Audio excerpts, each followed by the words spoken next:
Hi, my name is David, and I used to be a postman. My wife is Latrice, and she's a pharmaceutical saleswoman. It's been 3 years since I married Latrice. Our marriage has been great and steady, and full of the kind of love one could only dream of having.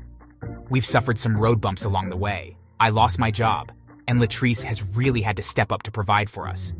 But while I search for a new job, I've been taking care of everything around the house. The new routine is one we've settled into rather quickly. It seems no matter what trial we face, we can always face it together, as one. At least I thought we could until my father-in-law, Joel, came to visit. The visit seemed innocuous at first. He laughed with my wife and pretended I didn't exist, except to give me a painfully stiff handshake. But that wasn't anything abnormal. It wasn't until my wife left for work that he scowled at me. "Why aren't you getting ready for work?" I lost my job, sir." "Lost your job? And you ain't got a new one yet?" "I'm looking, but..." "So you're going to sit around the house all day and do nothing while my baby girl is going out and breadwinning for the both of you?" "Sir, it's not like that. I knew it from the beginning. I told my daughter from the beginning you weren't going to provide, and here you are, sitting at home while she has to make ends meet." "I'm looking for a job, sir, and I've been taking care of everything at home while she's out for work." "Well..." Joel reached his finger out and dragged his finger across the table. "This table seems pretty dusty." "You'd better get to work then." I wanted to argue. My mind raced and my face flushed with heat. But despite my anger, Joel was right. I did have work to do around the house before I started applying for more jobs. So that's what I did. I put away the clean dishes, put on a load of laundry, put out some ground beef to thaw for dinner, and, yes, did some light dusting. All the while, Joel kept a close and judgmental eye on me, on every move I made. But once I finished the chores around the house, I sat down at the desk in my wife and I's office and began searching for jobs on my laptop. It wasn't long before my father-in-law poked his head in and asked what I was doing. "I'm looking for a job, sir." "It sure don't look like you're applying for no job." Joel gestured to my clothes, a pair of tattered jeans and a t-shirt that didn't quite fit my frame. "It's laundry day, sir." "Where's your suit?" "I don't need one, sir. I'm applying for jobs online." "Online? Well, no wonder you can't find no job, looking on that internet." Back in my day, we dressed up in our best suit and walked right through the front door of a business with our resume. That's your problem, right there. You can't get a job staring at that screen all day. I was shocked. My father-in-law had never been my biggest fan, but he had never spoken to me like this either. I asked for my father-in-law to leave, and though he called me ungrateful and a disappointment, he left. Later that night, I washed the dishes from that night's dinner, while Latrice answered emails on her phone. I'd been thinking about what her father said all day, and I wanted to speak to her about it. But I waited until she was done with her phone to speak up. "Hey, honey." "Yeah? "I need to speak with you. It's about your dad." What about him?" He was very rude to me today. He thinks that I'm a disappointment because I don't have a job." "Did you tell him you're looking for a new one?" I did, but he wouldn't hear it. He thinks applying for jobs online is me being lazy. He wants me to put on a suit and walk into a business. "I'm so sorry, David. He's always been very old-fashioned. He shouldn't have spoken to you like that." What if he's right? "What do you mean?" What if he's right? I lost my job. You've had to be the only source of income in our household. I feel like I've failed you, Latrice. Failed us. "David, no, you haven't failed us at all. Look, I've been meaning to talk to you about that. How would you feel about continuing what we're doing now?" You don't want me to get a job? "Of course I do, only if you want to, though. But think about it, David. My job makes enough money for both of us to live comfortably, and I've really been enjoying coming home to a house without chores. It's been a nice change of pace. Maybe it wouldn't be so bad if one of us stayed home while the other went to work." What about your dad? "Oh, don't worry about my dad. I'll take care of him. I'll have a long talk with him tomorrow about the way he's been treating you."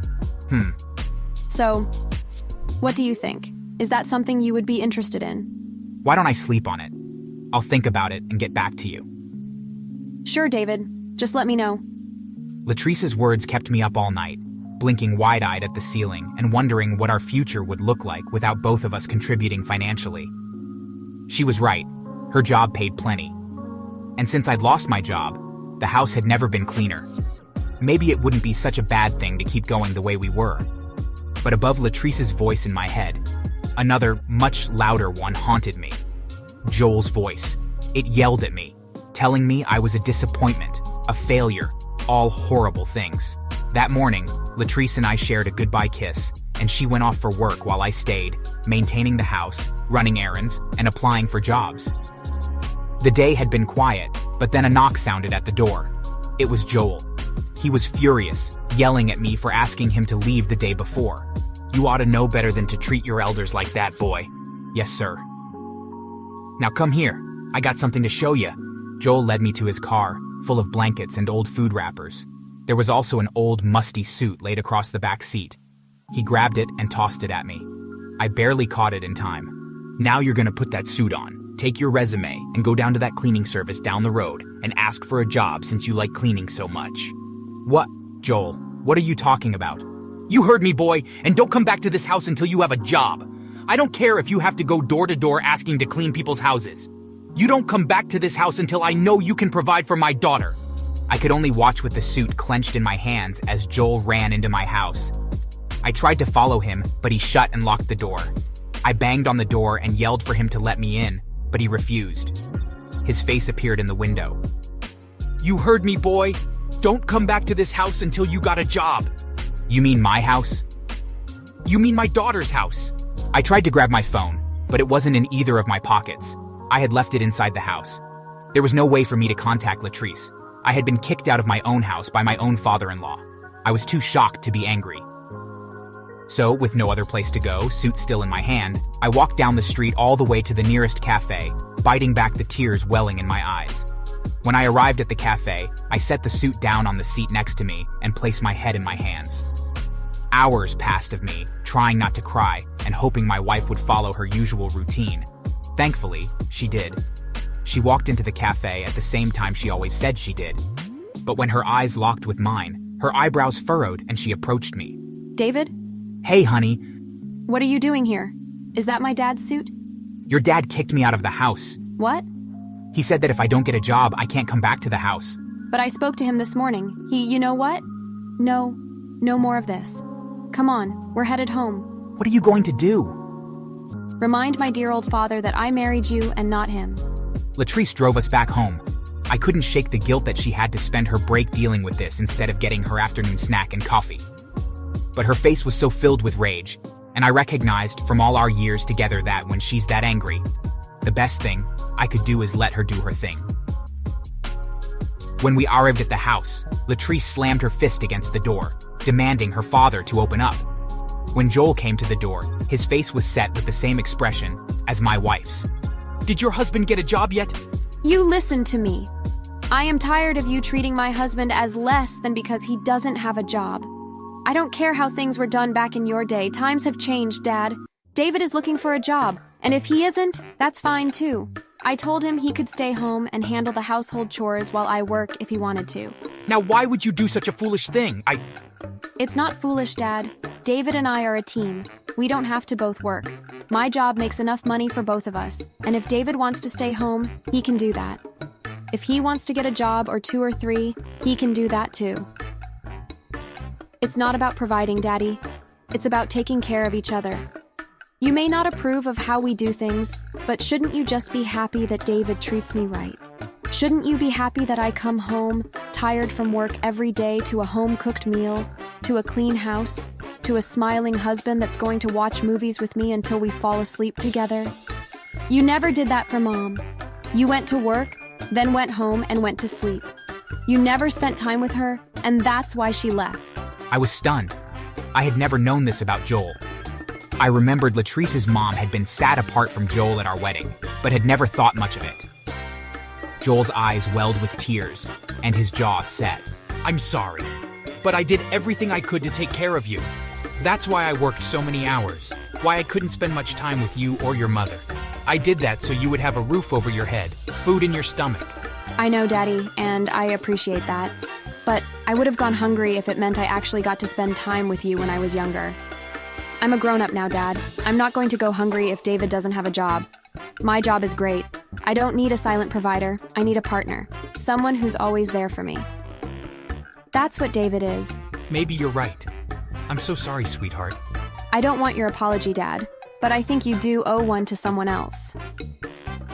Joel looked me in the eyes, a tear streaming down his cheek. For the first time in years, he looked at me with something that wasn't disappointment, resentment, or anger. Instead, guilt painted his face. He offered his hand, and I took it. He shook my hand, gentle and not overly stiff. I'm sorry, son. I guess I just don't want my daughter to be put in a bad position. I can't provide for her anymore. So when I thought that you couldn't, I was scared. What do you mean, Dad? I wasn't going to tell you, Latrice, honey, but I lost my job as well. What? And the house. I've been living out of my car the past few weeks. Suddenly, the food wrappers and mess inside of Joel's car made sense. Oh, Daddy. Why didn't you say anything? I was embarrassed. Well, why don't you stay with us? You would do that for me? After the way I treated you? As long as you promise not to lock my husband out of the house anymore. No, I can't stay at your house free of charge. I'll help you find a job until you get back on your feet. I can show you how to use the internet and how to make an online application. I would certainly appreciate that, David. Latrice, thank you both so much for this. Of course, Daddy. For the next few months, Joel stayed in the guest room of mine and Latrice's house. I showed him how to use the computer, how to build a resume online, and where to apply. Joel even offered to help out around the house every now and then. Eventually, he found a good job at a carpentry business, and soon after, managed to find his own apartment. My relationship with Joel improved over time. More and more, he smiled and joked with me, offered to take me fishing, even shared a beer with me one fateful game day. Latrice got a raise from her job, only further securing our future, and I eventually found a part-time job at a bakery to fill the days when there isn't much to do at home. Our lives are improving every day, and though it isn't always perfect, our future is brighter than it has ever been. Thanks for watching.